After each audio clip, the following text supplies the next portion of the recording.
ജനിക്കുന്ന നിമിഷം മുതൽ മരിക്കുന്ന നിമിഷം വരെ, തൊട്ടിൽ മുതൽ കബറിടം വരെ എന്നൊക്കെ പറയാൻ കഴിയുന്ന രീതിയിൽ ആദ്യ സ്പർശനം മുതൽ അവസാന സ്പർശനം വരെ ചിലപ്പോൾ നമ്മളെ തലോടി സാന്ത്വനപ്പെടുത്തി യാത്രയാക്കുന്ന ഒരു വിഭാഗമുണ്ട് ഈ സമൂഹത്തിൽ. ആരാണെന്ന് നിങ്ങൾക്കറിയാം. സേവനങ്ങൾ ചെയ്ത് അതിൻ്റെ അവസാന നിമിഷവും കുഞ്ഞിനെ മറക്കരുത്, നമ്മുടെ കുഞ്ഞിനെ വളർത്തണമെന്ന് കണ്ണീരണിഞ്ഞ് കത്തെഴുതി മടങ്ങിപ്പോയ സിസ്റ്ററെ നിങ്ങൾ മറന്നിട്ടുണ്ടാവില്ല. അതെ, നേഴ്സസ് ഡേ ആണ്. ആരോഗ്യരംഗത്ത് മരുന്നുകളോടൊപ്പമോ മരുന്നുകൾക്കപ്പുറം സ്നേഹവും ഇഷ്ടവും സന്തോഷവും സാന്ത്വനവും ആശ്വസിപ്പിക്കലും ഒക്കെ ചേരുന്നൊരിടത്ത് സ്വന്തം പ്രയാസങ്ങളെയും പ്രശ്നങ്ങളെയും ഒക്കെ മറന്ന് നിരാശ മാറ്റിവെച്ച് സ്വയം എരിഞ്ഞു തീരുമ്പോഴും മറ്റുള്ളവർക്ക് പ്രകാശമായി മാറട്ടെ എന്ന് വിചാരിക്കുന്ന നേഴ്സസ് സഹോദരിമാരുടെയും സഹോദരന്മാരുടെയും ഒക്കെ ദിവസമാണ് ഇൻ്റർനാഷണൽ നേഴ്സ് ഡേ. ജീവിതത്തിൻ്റെ പല പ്രയാസങ്ങളിൽ നിന്ന് വരുമ്പോഴും ആ പ്രയാസങ്ങളുടെ ഭാരമൊക്കെ ഉള്ളിലൊതുക്കിയാണ് പ്രയാസപ്പെടുന്നവരോടൊപ്പം ഒരു സ്വയം നിർമ്മിതമായ എനർജി കൺവേർട്ടർ, അങ്ങനെ വിശേഷിപ്പിക്കാനാണ് എനിക്കിഷ്ടം. എന്തെന്ന് വെച്ചാൽ പലപ്പോഴും നെഗറ്റീവ് വൈബുകൾക്ക് നടുവിൽ, രോഗികളുടെ പ്രയാസങ്ങൾക്ക് നടുവിൽ, ബൈസ്റ്റാൻഡർമാരുടെ പ്രയാസങ്ങൾക്ക് നടുവിൽ ആ അന്തരീക്ഷത്തിൽ അത്തരം ഊർജത്തെയൊക്കെ ഒരു പോസിറ്റീവ് വൈബാക്കി പുഞ്ചിരിയുടെ മനോഹരമായ നിമിഷങ്ങളാക്കി മാറ്റുന്ന പ്രിയപ്പെട്ട നേഴ്സുമാർ. അവരുടെ നഷ്ടമാകരുത്, അവരുടെ കണ്ണീരാകരുത് ഈ മേഖലയുടെ ലാഭം, ഈ സ്ഥാപനത്തിൻ്റെ ലാഭം. പലപ്പോഴും അങ്ങനെയാണ് എന്നതാണൊരു സത്യം. അവരുടെ കൺമുന്നിൽ പല സേവനങ്ങളും ചെയ്യുന്നവർ കമ്മീഷനായും ശമ്പളമായും കിമ്പളമായും രാത്രിയിലും പകലിലുമൊക്കെ ലക്ഷങ്ങൾ വാരിക്കൂട്ടുമ്പോൾ അവർക്ക് ലഭിക്കുന്ന ആയിരങ്ങളുടെ ചെറിയ ഗുണിതങ്ങൾ മാത്രമാണ്, ചെറിയ അക്കങ്ങൾ മാത്രമാണ്.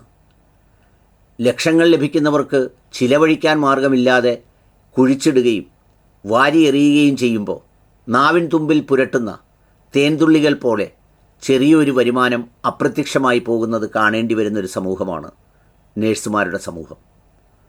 അവരോട് കുറച്ചുകൂടി നീതി പുലർത്തണം. മാലാഖ മാലാഖ എന്ന് നമ്മൾ വിശേഷിപ്പിക്കുകയും അവർക്ക് നൽകുന്ന ജീവിതം ഒരുതരം ക്രൂരമായ സാത്താനിക് ലൈഫാക്കി മാറ്റുകയും ചെയ്യുന്ന വൈരുദ്ധ്യം അത് അങ്ങോട്ട് അംഗീകരിക്കാവുന്നതല്ല.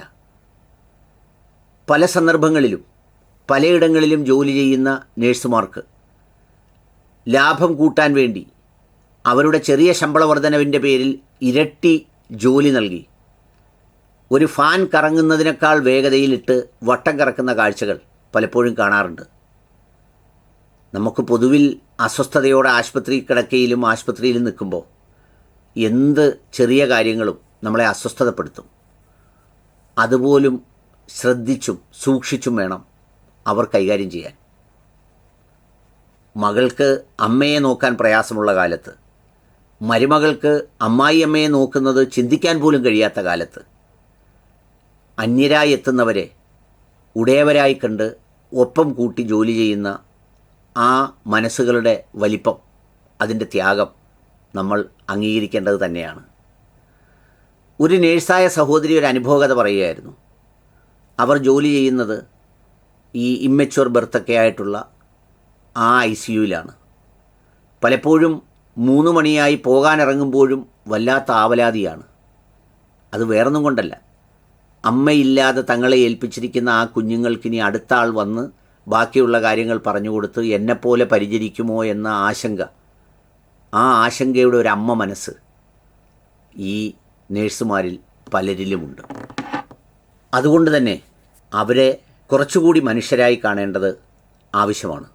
ഭക്ഷണത്തിൽ പോലും ഹലാൽ ഹറാം നിർവചിക്കുന്ന, അതിൻ്റെ പേരിൽ ഏറ്റുമുട്ടുന്ന, അങ്ങോട്ടും ഇങ്ങോട്ടും തുപ്പുമോ അല്ലെങ്കിൽ മറ്റെന്തെങ്കിലും ചെയ്യുമോ എന്ന് അന്വേഷിക്കുന്ന ലോകത്ത് എവരെ മാത്രം സ്പർശിക്കുമ്പോൾ, എവർ തൊടുമ്പോൾ, എവർ വൃത്തിയാക്കുമ്പോൾ ഇതുവരെ ആരും അവരുടെ ജാതി അന്വേഷിച്ചിട്ടുണ്ടാവില്ല.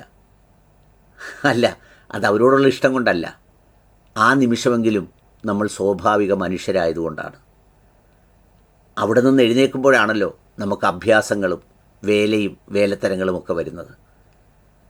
എൻ്റെ ഉമ്മയെ അവസാന ദിവസങ്ങളിൽ എൻ്റെ രണ്ടാമത്തെ മകളെപ്പോലെ തോന്നിപ്പിക്കുന്ന ഒരു മകളായ ഒരു സിസ്റ്റർ, ജിനോ സിസ്റ്റർ എന്ന് പറയുന്ന ആ സഹോദരി പരിചരിച്ചതും അവരെ കാണാതാകുമ്പോൾ എൻ്റെ ഉമ്മ പരിഭവിക്കുന്നതും ഒടുവിൽ മരണവാർത്ത അറിഞ്ഞ് കരയുന്ന നിമിഷങ്ങളുമൊക്കെ ഈ നേഴ്സസ് ഡേയിൽ ഞാൻ ചേർത്ത് വെക്കുന്നു. നിങ്ങൾക്ക് ഹൃദയത്തിൽ നിന്നുള്ള ബഹുമാനവും ആദരവും സ്നേഹവും ഇഷ്ടവും പ്രാർത്ഥനയും അർപ്പിക്കുന്നു.